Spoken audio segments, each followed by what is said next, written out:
नमस्कार, मैं पंकज पांडे, देख रहे हैं आप न्यूज़ 11 भारत और हाजिर हूं 11 स्पेशल। एक कहावत है कि फिर पछताकर क्या करें जब चिड़िया चुग गई खेत। आलोचना नहीं है लेकिन सच्चाई है, झारखंड की सच्चाई।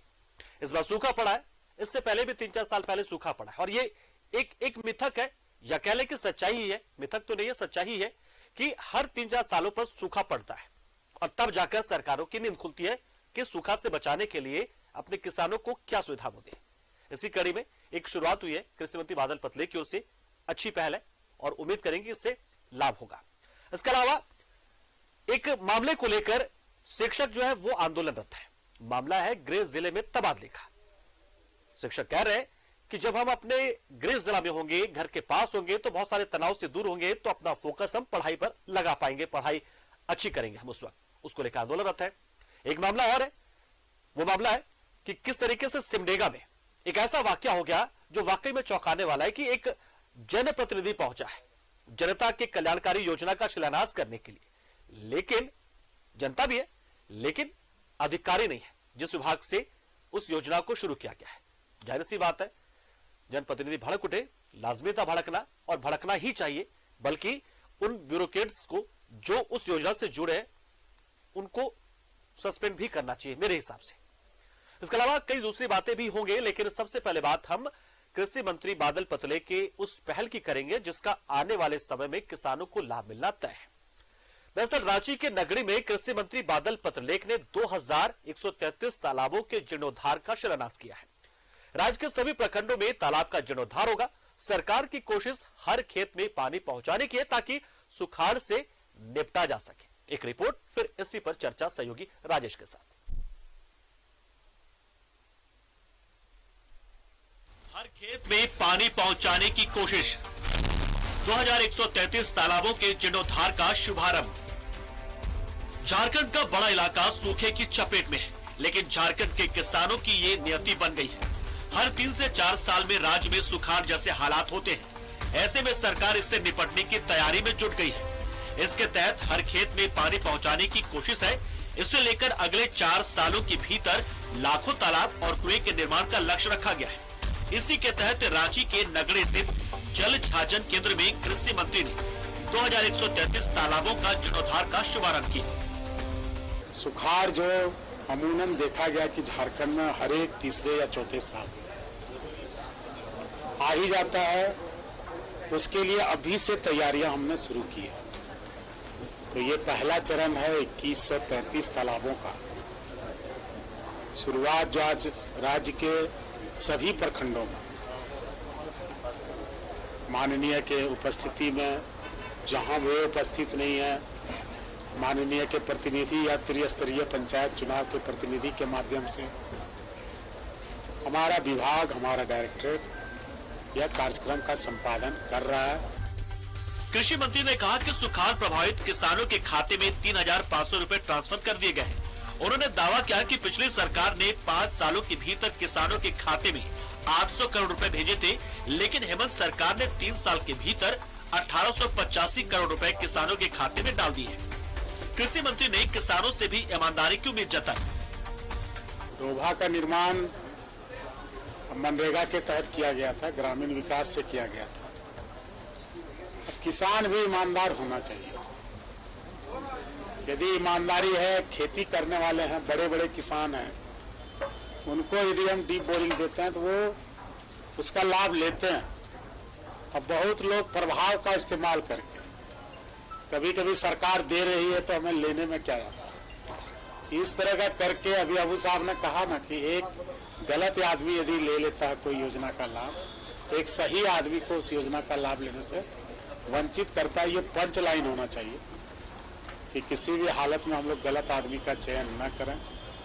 सरकार की इस योजना से 40 लाख हेक्टेयर खेतों में सिंचाई की व्यवस्था हो जाएगी, लेकिन तालाब और कुएं के निर्माण से न सिर्फ खेतों को पानी मिलेगा, बल्कि सरकार की योजना बारिश के पानी के संरक्षण का भी है। न्यूज़ 11 भारत के लिए रांची से राकेश कुमार की रिपोर्ट। झारखंड में सूखे से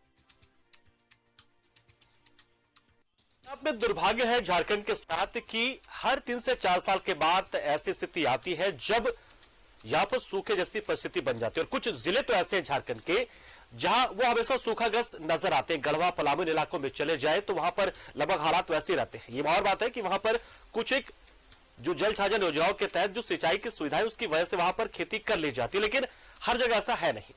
बहुत से इलाके ऐसे सूखे हैं कि वहां पर कोई व्यवस्था ही नहीं होती है। और हमारे साथ हमारे सहयोगी राजेश जुड़ चुके हैं इस खबर पर पूरी जानकारी देने के लिए। राजेश, देखिए ये तो विडंबना है झारखंड का एक बहुत बड़ा, और देखिए ये सरकार के आयु में भी अब ये तीसरा साल है और इस साल जो है वो सूखा पड़ चुका है। जाहिर सी बात है, एक इनिशिएटिव सरकार ले तो रही है जरूर, लेकिन ये जो 2133 तालाबों की बात हो रही है, क्या पूरे राज्य भर के लिए या फिर आज ये कौन से तालाब थे जिनका जीर्णोद्धार किया गया या परकोलेशन टैंक जो बनाने की शिलान्यास हुआ? देखिए, ये आंकड़े जो है पूरे प्रदेश के हैं और जहाँ तक परकुलेशन टैंक जो है, आप जानते हैं परकुलेट करना मतलब जमीन के अंदर जल का रिसाव होना, अंदर जाना। ये तालाब जो है, या आप कहें पहले डोभा भी बनता था, आज भी डोभा बनता है, छोटा तालाब जिसको कह सकते हैं। ये एक तरीका होता है। आप देखें शहरी क्षेत्रों में जो वाटर हार्वेस्टिंग की जो प्रक्रिया है, सिस्टम अपनाए जाते हैं जो कि मैंडेटरी है बड़े बड़े अपार्टमेंट में या फिर भवन में। वहां पर इसका अर्थ ये होता है कि जो पानी है उसे हमें बर्बाद नहीं होने देना है और उसका उपयोग करना है, उसे जमीन के अंदर वापस कर देना, जहां से पानी आया है वहीं वापस कर देना है, ताकि भविष्य में पानी का जो स्तर है, भूगर्भीय जल स्तर है, वो बना रहे। आप देखिए, ये झारखंड की विडंबना है कि चूंकि यहाँ का जो यहाँ की जो भौगोलिक स्थिति है उसमें मोटे तौर पर ये 60% जो वर्षा जल है वो बर्बाद हो जाता है। यानी पानी, बारिश होती है, पानी पड़ता है तो वो तेजी से बह जाता है। और वो आप देखें कि जो चूंकि ढलान है, एरिया है, उसमें बहते हुए आप देखें कि बिहार तरफ पानी चला जाता है। बारिश का जो पानी है उसे रोकने की जरूरत है और इसके लिए प्रयास किए गए हैं, पहले से भी प्रयास किए गए हैं, आज भी प्रयास करने की जरूरत है कि अलग अलग जगह पर हम उन जो वाटर बॉडीज है उनको तैयार करें। जैसे आज की जो योजना है जिसको जीर्णोद्धार रिनोवेट किया जाएगा, ये तालाब 2133 तालाब का जीर्णोद्धार होगा। तो ऐसे तालाबों को जीर्णोद्धार करने के पीछे मकसद यही है कि हम जो बारिश का पानी है वो उसमें जाकर संचित हो और वो परकुलेट करे, यानी जमीन के अंदर जाए, भूगर्भीय जल स्तर को बढ़ा दे। और भूगर्भीय जल स्तर बढ़ने से वहां पर आसपास के क्षेत्रों में जब हम पानी को निकालेंगे, चाहे वो बोरिंग के माध्यम से हो या कुआं वहां पर बनवाए या चापा नल हो, उससे क्या है कम दूरी पर ही पानी मिल जाएगा, जिससे पटवन की सुविधा मिल पाएगी। किसानों को इससे बड़ा लाभ होने वाला है अगर ईमानदारी से कोई काम किया जाता है। अगर ये जीर्णोद्धार का जो कार्यक्रम है, ये बड़ी संख्या में 2133 तालाबों का जीर्णोद्धार होता है, तो ठीक है, ये राशि खर्च होगी अलग, लेकिन किसानों को बड़ा लाभ होगा। और साथ में ये भी कि जैसे हमने देखा पिछले दिनों जो है हर घर नल जल योजना की समीक्षा हुई और एक लक्ष्य जो है वो दिया गया कि 15 महीनों में, यानी कि 2024 के आखिर तक में आप पूरा कर लीजिए। क्या इसके लिए भी जो है कृषि मंत्री माधव पटेल ने कोई लक्ष्य निर्धारित किया कि इतने में ये काम हो जाए, या फिर चूंकि राज्य का काम इसलिए बस कभी भी हो जाए और कैसे भी हो जाए? नहीं, ये जीर्णोद्धार का कार्यक्रम तो कोई टाइम फ्रेम जरूर निर्धारित किया होगा। और देखिए, ये एक साल के मोटे तौर पर आप देखें कि अभी जो कमिंग फाइनेंशियल ईयर है जो अप्रैल से शुरू होगा, हाँ। आप ये मान के चलिए कि ये जो जीर्णोद्धार की योजना जो है सरकार की, ये उसी फाइनेंशियल ईयर में शुरू हो पाएगी, क्योंकि इसके लिए राशि आवंटित करनी पड़ेगी। ठीक है, योजना शुरू हो गई, उसके लिए घटनोत्तर स्वीकृति भी ले ली जाती है, या पहले से अगर इस मद में अगर राशि रखी गई होगी तो उससे काम शुरू हो सकता है। पर सरकार है, सरकार काम कभी भी शुरू कर सकती है। लेकिन मोटे तौर पर जितना 2133 तालाबों का जीर्णोद्धार किया जाना है, ये चरणबद्ध तरीके से किया जाएगा। और जितने वाटर बॉडीज हैं, जो कि अब देखिए कि होता क्या है, जो तालाब होते हैं उसका एम्बैंकमेंट कच्चा होता है और उसमें सिल्टेशन होता है, वो उसमें गाद भर जाते हैं उसमें, और उसकी गहराई कम होती जाती है, जिस कारण से जो पानी है वो बहुत अंदर तक नहीं जा पाता है। इसलिए सरकार की ये योजना अच्छी है और इस पर ध्यान दिया जाना चाहिए। आप देखें कि बहुत सारे ऐसे तालाब हैं, आप इधर नगरी की तरफ चले जाए, कई जगहों पर आप देखें कि तालाब भर चुके हैं। कुछ तो माफिया तत्व, जो जमीन माफिया है, वो उनकी कारस्तानी है कि वो जो पुराने तालाब थे उस जगह पर धीरे धीरे मिट्टी भरवा कर वो उस जगह को प्लेन कर दिए हैं। तालाब गायब हो गया है, अब वो परती जमीन हो गया है। कभी कहीं कहीं जीएम लैंड पर भी लोग इंक्रोच कर लिए हैं और वहां पर भवन निर्माण कर रहे हैं, चाहे वो अवैध ही क्यों न हो। इस तरीके की बातें हुई है। देखिए, रांची में काफी संख्या में तालाब थे, धीरे धीरे ये भूमि माफियाओं की नजर में तालाब जो है चढ़ते चले गए और ये गायब होते चले गए। इसलिए विभाग का ये बड़ा दायित्व होता है कि वो सर्वे के माध्यम से ये पता करे कि कहां कहां तालाब पहले थे। सरकारी तालाब भी होते हैं जो, तो क्या इनका डेटा सरकार के पास मौजूद है? क्या उस डेटा के मुताबिक उन तालाबों को क्या एक बार फिर से मतलब उसके वास्तविक स्थिति पहुंचाने की कोशिश है जीर्णोद्धार? देखिए, इस कड़ी में मुझे लगता है कि विभाग यह जरूर तय करेगा कि पहले कहां कहां तालाब थे, क्योंकि सरकार के पास जो सर्वे रिपोर्ट है और उसके मैप है, उसके आधार पर यह पता आसानी से चल सकेगा कि कहां कहां पर तालाब थे। इसका सर्वे अगर पंचायत स्तर पर करा लिया जाए तो निश्चित रूप से यह पता चल जाएगा कि कहां तालाब थे जो गायब हो गए या किसी ने इनक्रोच कर लिया। तो उन जगहों पर इंक्रोचमेंट को हटाकर वहां पर फिर से तालाब को खोदाई की जाए, उसका गहराई की जाए। अगर वहां पर तालाब नहीं है तो फिर वहां पर फिर से तालाब की बनाया जाए।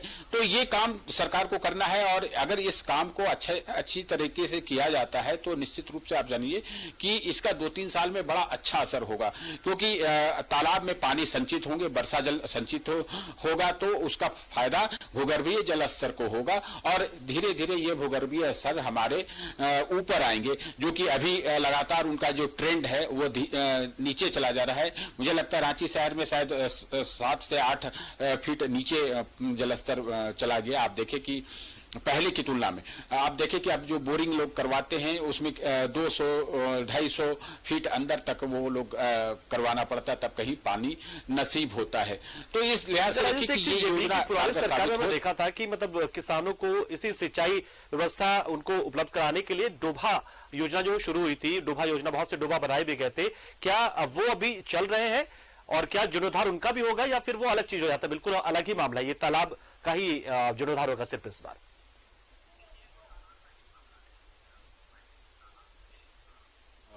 डोभा एक छोटा सा तालाब माना जा सकता है, वो स्मॉल पॉन्ड की तरह है, जो कहीं 20 गुना 25 फीट का होता है, कहीं 30 गुना 25 का होता है। ये छोटा सा होता है और उसकी गहराई होती है कम से कम 15 से 20 फीट गहराई होती है। तो ये उस जगह पर होता है और वो रैयतों के जिनकी जमीन होती है उन्हीं के उस पर खोदा जाता है। और डोभा पहले काफी संख्या में मिले, लगभग मुझे लगता है कि विभिन्न विभागों के तहत लगभग 4 लाख डोभा बनाए गए थे और आज भी डोभा हैं। ये अलग है कि समयांतराल में जिस प्रकार से जो अपरदन होता है उस कारण से कई डोभा भर गए, जिनका अस्तित्व मिट गया। बहुत सारे ऐसे हैं, कुछ गड़बड़ियां भी हुई थी, कई शिकायतें भी मिली थी, लेकिन आज भी डोभा स्वीकृत है और उसका बड़ा फायदा हुआ है। देखिए, मैं ग्रामीण क्षेत्रों में गया हूं जिनके भूखंड पर अगर डोभा बने हैं तो उनसे मैंने पूछा है तो अधिकांश लोगों ने ये कहा है कि डोभा से फायदा हुआ है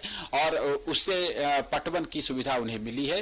वर्ष भर एक बार जब बारिश होती है, मानसून की बारिश में पानी उसमें भर जाता है तो उसका फायदा आसपास के खेतों में होता है, सिंचाई की सुविधा उससे मिलती है। तो ये फायदा हुआ है। ये बड़े तालाब की बात हो रही है, 2133 तालाब जो हैं उनका जीर्णोद्धार होगा। इस पर अगर अच्छी तरह से काम किया जाए तो किसानों को भविष्य में इसका अच्छा फायदा होने वाला है। 133 तालाबों का जीर्णोद्धार होगा, बड़े तालाब होंगे, से किसानों को लाभ मिलेगा। पर्कुलेशन टैंक बनाने की बात हो रही ताकि जो ग्राउंड वाटर है वो रिचार्ज हो जाए। जो मौजूदा जो सिंचाई परियोजनाएं उनको लेकर भी क्या मंत्री जी ने कुछ कहा क्या कि उसके जो है वो हम उसके दायरे को बढ़ा रहे हैं, जो कनाल हम निकाल रहे हैं या फिर मिनी जो निकलते हैं वहां से निकलते हैं, लघु सिंचाई योजना शुरू होती है, क्या उसको भी हम देख रहे हैं वो अभी, या फिलहाल वो जो है वो बाद की चीज है? वो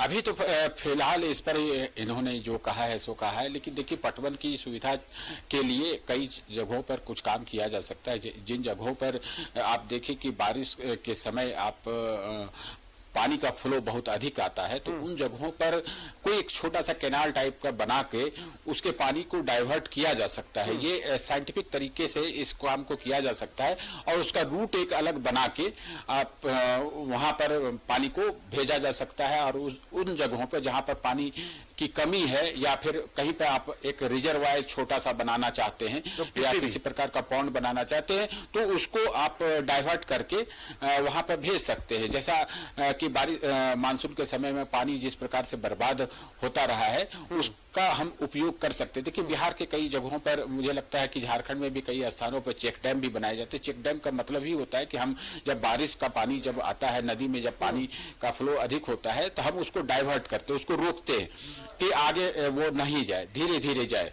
तो इसका फायदा होता है। और जो कैनाल सिस्टम है उसको देखिए, यहाँ पर चूंकि भौगोलिक स्थिति ऐसी है जो कि ये बहुत फिजिबल नहीं है, लेकिन कुछ जगहों पर अगर ऐसी बातें होती है कि जहाँ पर हम उसको डाइवर्ट करके नदी को के रूट को डाइवर्ट करके हम किसी ऐसी जगह पर पहुंचा सकते हैं, चाहे वो बड़े पाइप के माध्यम से हो या फिर ओपन कैनाल की तरह से हो, तो उसको डाइवर्ट करके हम पानी को दूसरी जगह पर पहुंचा के वहां पर जमा कर सकते हैं। ठीक है कि उस समय उसका उपयोग नहीं होगा, लेकिन वाटर रिचार्जिंग होगा, भूगर्भीय जलस्तर जो है वो बढ़ेगा और कालांतर में इसका फायदा किसानों को होगा। तत्काल तो फायदा हो या ना हो, चूंकि बारिश के समय पानी तो हर जगह हो ही जाता है, लेकिन भविष्य में इसका फायदा बड़ा अच्छा होगा और जो फसल होगी किसानों की वो अच्छी होगी।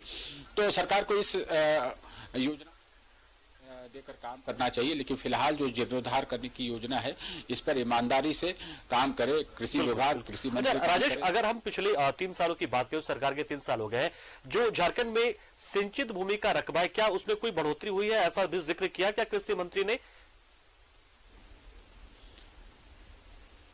नहीं, ऐसा तो जिक्र मेरे सामने तो नहीं आया है इस तरह की बातें। लेकिन देखिए, सिंचित भूमि का जो रकबा है, मतलब जो वो बढ़ा है, इसमें कोई शक नहीं, क्योंकि कुछ कुछ योजनाएं तो चलती ही रहती है। देखिए काम तो हमेशा होता ही रहता है। इसके लिए आप देखें कि 5 साल पहले जितनी सड़कें बनी थी, जितनी लंबाई की, आज आप उसको एसेस करेंगे तो जरूर उससे ज्यादा सड़क बनी होगी।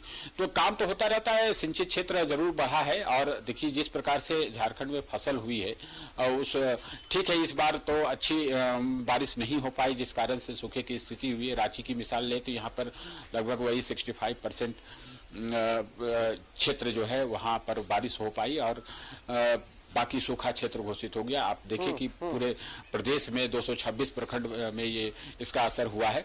लेकिन आप ये मान के चले कि जब हम बारिश अच्छी होती, यानी इससे पहले पिछले साल या आप गौर करेंगे तो धान की फसल अच्छी हुई थी 2011 में। आपको हम बता दें कि धान की फसल अच्छी हुई थी, जाहिर सी बात है। अच्छा, एक बहुत ही छोटा सवाल, बहुत ही संक्षेप में, वक्त की थोड़ी कमी है राजेश से, क्या इस बात का इशारा भी किया है मंत्री जी ने कि जो एनक्रोचमेंट वगैरह हुआ होगा सरकारी तालाबों का, तो कार्रवाई भी होगी? कुछ ऐसा संकेत भी दिया क्या? सर पे जो बातचीत हुई है तो उसमें पता चला है कि वो अगर जहां कहीं पर भी ये चिन्हित हो जाता है कि यहाँ पर पहले तालाब था और उसे इनक्रोच कर लिया गया है, तो सरकारी एजेंसी के सहयोग से उन इनक्रोचमेंट को हटाया जाएगा और वहां पर तालाब को फिर से जीर्णोद्धार किया जाएगा, उसे उसकी डिगिंग की जाएगी और आसपास अगर इंक्रोचमेंट है तो उन्हें हटा दिया जाएगा। इंक्रोचमेंट हटाने का काम जो है सरकारी एजेंसी जो अन्य बिल्कुल एक अच्छी पहल, एक अच्छी कोशिश। बहुत बहुत शुक्रिया राजेश, हमारे साथ जुड़े आप। जानकारी आपने तो बताई ये भी कि अगर एनक्रोचमेंट होगा तो ऐसे लोग खुद ही समझ जाए पहले से ही और एनक्रोचमेंट हटा ले। अगर सरकारी तालाबों का किसी भी तरीके से अतिक्रमण किया हो तो वो अपने उन अतिक्रमण को हटा ले, वरना कार्रवाई भी होगी। हालांकि सरकार की पूरी कोशिश है कि इन तालाबों का जीर्णोद्धार हो जाए, उसके बाद फिर सिंचाई जो है वो किसानों को मिल पाए। पर्कुलेशन टैंक अगर बने तो उससे जो वाटर, जो ग्राउंड वाटर, उसका रिचार्ज हो पाए, यही पूरी कोशिश है। शुक्रिया आपका राजेश।